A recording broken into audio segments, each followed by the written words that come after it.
अस्सलामुअलैकुम मेरे दोस्तों, सज्जनों और बेलियों। आज मैं बात करने वाला हूँ ग्रीन नेट के ऊपर। ग्रीन नेट को लेकर काफ़ी कन्फ्यूजन भी पाई जाती है कि कौन सा हम ग्रीन नेट लें और कौन सा ना लें, कब लगाना चाहिए और कब इसको उतार देना चाहिए। ग्रीन नेट ज़्यादा यूज़ किया जाता है गर्मी के दिनों में, और ये भी डिपेंड करता है कि आपके पास कौन से पौधे हैं। कुछ पौधे ऐसे हैं जैसे कि फ्रूट देने वाले पौधे हो गए, फॉर एग्ज़ाम्पल जैसे ये हमारा नींबू का पौधा, अमरूद का पौधा। इस तरह के पौधे तो फुल धूप में ही ग्रोथ करते हैं, इनके ऊपर शेड करने की ज़रूरत नहीं पड़ती हमें। हाँ, जब इनकी पनीरी तैयार की जाती है, छोटे छोटे से पौधे हों या उनको ग्राफ्ट लगाया हो, तब उनको फुल धूप में नहीं रखते, क्योंकि यूवी लाइट जो होती है ना, अल्ट्रा वायलेट लाइट बहुत ही ख़तरनाक होती है। अल्ट्रा वायलेट की भी 3 किस्में हैं, A, B, C। अगर गर्मी के दिनों में हम डायरेक्ट धूप में बैठ जाएं तो हम ज़्यादा देर के लिए बैठ नहीं पाएंगे, हमारी स्किन बर्न होने लगेगी, इन्फेक्शन होने लगेगा और ब्लड भी निकलने लगेगा, या स्किन फटने का ख़तरा भी होता है, क्योंकि अल्ट्रा वायलेट की A क्लास बहुत ही ख़तरनाक मानी जाती है। तो पौधों का भी यही हिसाब है, पौधे भी ज़िंदा हैं। कुछ पौधे ऐसे हैं जिनको A क्लास चाहिए, किसी को B चाहिए, किसी को C चाहिए। ये तो एक्सपीरियंस के साथ ही आपको पता चलता है कि जैसे जैसे आपके पास पौधे होंगे, आपको पता चलेगा कौन सा पौधा हमारा धूप में बर्निंग पर आ रहा है, किसके पत्ते जल रहे हैं, किसको ज़्यादा ग्रोथ करने का मौका मिल रहा है धूप में। कुछ पौधे ऐसे भी हैं जिनको फुल धूप में रखने से उनके पत्तों में और भी ग्रीनरी आती है, और भी हरे भरे होते हैं और ग्रोथ अच्छी बनती है उनकी। जैसे कि ये हमारा टेबल पाम, इसको जितनी मर्ज़ी धूप दे दें, इसको कोई भी प्रॉब्लम नहीं होती है, बल्कि इसके पत्ते और भी अच्छे से ग्रोथ करते हैं, क्योंकि ये पाम फैमिली से है। जिस तरह खजूर का पौधा है, इसी तरह ये भी पाम फैमिली से ताल्लुक़ रखता है, जो कि टेबल पाम है। इसको फुल धूप में भी रखेंगे लेकिन कोई प्रॉब्लम नहीं होगी। हाँ, अगर ये बहुत छोटा पौधा हुआ, तकरीबन 2 से 3 इंच का, जो कि बीज से हम जब ग्रो करते हैं तो जब स्पाउटिंग होती है, ऐसे पौधों को ज़्यादा धूप नहीं दी जाती। ऐसे पौधों को हम शेड के नीचे रखते हैं, ग्रीन नेट के नीचे रखते हैं, ताकि डायरेक्ट उनके ऊपर अल्ट्रा वायलेट A क्लास की शुआएं ना पड़ सकें और पौधा हमारा मर ना जाए। बस यही हिसाब सभी पौधों का है। जैसे जैसे आपको एक्सपीरियंस होगा आपको पता चलता जाएगा। एनीवे, जो मैंने फ़िलहाल के लिए अभी जो ग्रीन नेट लगाया हुआ है, ये है 80%। ये 80% धूप को रोक लेगा। फर्स्ट से ही आपको अंदाज़ा हो जाएगा इस एरिया में ग्रीन नेट लगा हुआ है और ये डायरेक्ट धूप आ रही है। ये जो पत्ते हैं, यहाँ से पत्तों से धूप छनकर थोड़ी सी नीचे आ रही है। ये वाला एरिया फुल धूप वाला एरिया है, जो कि डायरेक्ट सूरज की धूप और शुआएँ उसकी पड़ रही हैं ज़मीन पर। तो मुझे ग्रीन नेट लगाने की ज़रूरत इसलिए पड़ती है क्योंकि मेरे पास बहुत सारे ऐसे पौधे हैं जो कि धूप में सर्वाइव नहीं कर पाते। जैसे कि सिंगोनियम, ये हमारा सिंगोनियम, और एग्नोनिमा, ये भी हमारा शेडी एरिया में रहने वाला पौधा है। अगर इनको फुल धूप में हम रख देंगे, सर्दी की धूप में तो ये सर्वाइव कर जाते हैं, लेकिन गर्मी की धूप आपको मालूम है कितनी ज़्यादा हीट वाली होती है, तो ऐसे में हमारे पौधे मर भी सकते हैं। इससे पहले मैंने लगाया हुआ था 40% या 45%। चलिए वो दिखाता हूँ। ये पहले करीब से दिखा देता हूँ आपको, ये किस टाइप का है जो 80% में बोल रहा हूँ। ये देखिए, इसके आर पार देखना थोड़ा सा मुश्किल लगता है हमें, और छोटे छोटे से इसके अंदर होल्स भी हैं, जो कि गौर करने पर आपको पता चलेगा। ये हवा को भी रोक देते हैं और धूप को भी ज़्यादा नीचे नहीं आने देते। धूप तो 80% छन जाती है, 80% के बाद में जितनी हल्की सी रोशनी बचती है वो नीचे आती है। तो ये भी किसी किसी पौधों के लिए अच्छा रहता है। और जो पहले मैंने लगाया हुआ था वो था 40% या 45%। वो गार्डनिंग के लिए ज़्यादा अच्छा माना जाता है, जो कि करीब 2 साल तक मेरे गार्डन में लगा रहा। ये वाला, ये देखिए, इसके आर पार हम आसानी से देख भी सकते हैं, और इसकी लाइफ भी बहुत लंबी होती है, ये जल्दी ख़राब भी नहीं होता है। किसी भी नेट वाली दुकान पर आप जाएंगे जहाँ पर ये वाला नेट मिलता है, तो आप वहाँ पर जाकर बोलेंगे हमें पौधों के ऊपर लगाने वाला नेट चाहिए, तो फ़ौरन आपको वो यही देगा, जिसको 40% या 45% कहते हैं। मतलब 40% या 45% ये धूप को रोक लेता है, बाकी नीचे आने देगा। ब्राइट लाइट नीचे आने देगा, सिर्फ थोड़ी सी छन जाएगी धूप।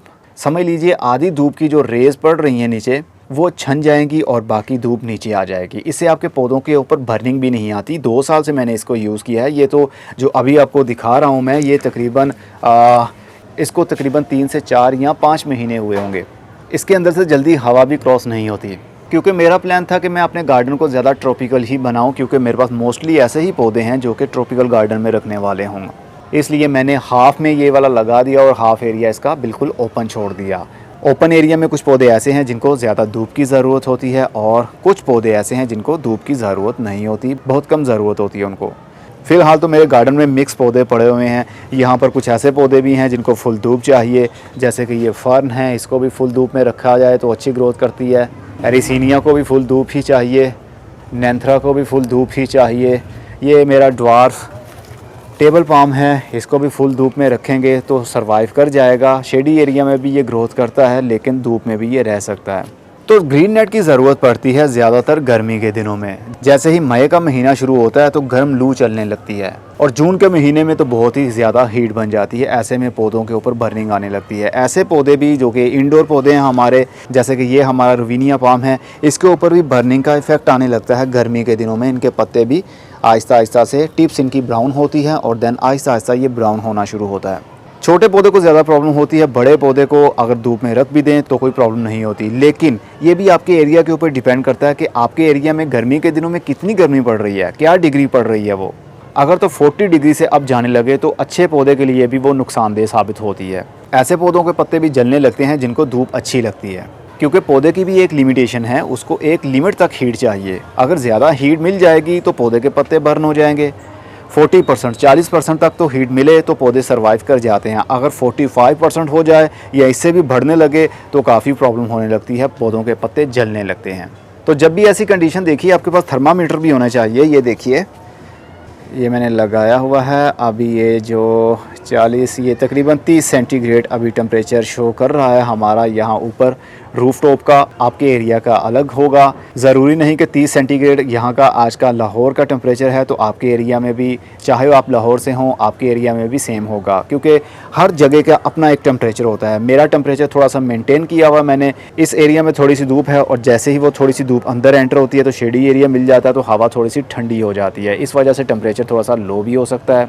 आपके एरिया में आपकी छत के ऊपर क्या टेम्परेचर है ये आपको थर्मामीटर ही आपका बता सकता है। टेम्परेचर स्केल आपके पास होना ज़रूरी है गार्डनिंग में, ताकि आपको पता चलता रहे कब आपके पौधे के ऊपर बर्निंग आने का ख़तरा है, कब आपको ग्रीन नेट लगाना चाहिए। जब 30 सेंटीग्रेड से डे बाय डे टेम्परेचर ऊपर जाने लगे, फॉर एग्जांपल आज 30 सेंटीग्रेड है, कल 31, परसों 32, इस तरह ऊपर जाने लगे, इंक्रीज़ होने लगे तो फ़ौरन ग्रीन नेट लगा लेना चाहिए। ऐसा नहीं है कि 40 डिग्री का आप वेट करते रहें और उसके बाद में ग्रीन नेट लगाएं। उससे पहले आपके पौधों के ऊपर बर्निंग आ चुकी होगी। ये देखिए, इसके ऊपर भी बर्निंग है अभी। तो कुछ पौधे ऐसे हैं जो धूप में रहते हैं, कुछ पौधे ऐसे हैं जो शेड में रहते हैं और कुछ पौधे ऐसे हैं जो धूप और छाँव दोनों जगह पर रहते हैं। अक्सर आप जब नर्सरी से लेकर आते हैं कोई पौधे, तो अगर पूछा जाए कि इसको धूप में रखें या छाँव में, तो वो फ़ौरन कहते हैं धूप छाँव वाली जगह पर, जहाँ पर धूप भी हो, जहाँ पर छाँव भी हो। अब धूप और छाँव किस टाइप की चाहिए ये नर्सरी वाले हमें बताते ही नहीं हैं। अब धूप और छाँव का मतलब क्या है, कितने घंटे धूप मिले और कितने घंटे छाँव मिले उनको। तो धूप और छाँव का कॉन्सेप्ट आपको समझना पड़ेगा और वो आपको समझाएगा आपका पौधा। आपके पौधे की बॉडी लैंग्वेज आपको बताएगी कि उसकी हालत कैसी चल रही है। अगर तो वो खुश होगा तो उसकी अच्छी ग्रोथ चल रही होगी, आपको मालूम पड़ जाएगा कि इसकी ग्रोथ अच्छी चल रही है, ये काफ़ी खुश है। अगर उसके पत्तों के ऊपर बर्निंग आने लगेगी, अगर उसकी ब्रांचेस सूखने लगेंगी, तो डेफिनेटली आपको समझना पड़ेगा कि हमारा पौधा किसी वजह से स्ट्रेस में है। और ज़्यादातर हमारे पौधे मरते हैं क्लाइमेटिक कंडीशन की वजह से। हम उसके टेम्परेचर को, उसकी रोशनी की रिक्वायरमेंट को समझते नहीं हैं, पानी की रिक्वायरमेंट को समझते नहीं हैं, तो हमारे पौधे मर जाते हैं। एनीवे, टॉपिक में से टॉपिक निकलता रहेगा। फ़िलहाल हमारा टॉपिक था हमारे ग्रीन नेट के ऊपर। जब 30 सेंटीग्रेड से डे बाय डे टेम्परेचर ऊपर जाने लगे तो आपको ग्रीन नेट लगा लेना चाहिए। 40% लगाएं या फिर 80% लगाएं, नो इशू। लेकिन कुछ ऐसे पौधे जिनको ज़्यादा धूप की ज़रूरत होती है, ब्राइट लाइट की ज़रूरत होती है, उसके लिए आप 45% ही लगाएं। और अगर 45% ही लगाते हैं ओनली, तो हर किस्म का पौधा आप उसमें ग्रो कर सकते हैं, छोटा पौधा हो या फिर बड़ा पौधा हो। उम्मीद है ग्रीन नेट का कॉन्सेप्ट तो क्लियर हो चुका होगा। अब मैं चलता हूँ। खुदा हाफिज़, good bye, see you and tata, और अपना बहुत सा ख्याल रखिएगा।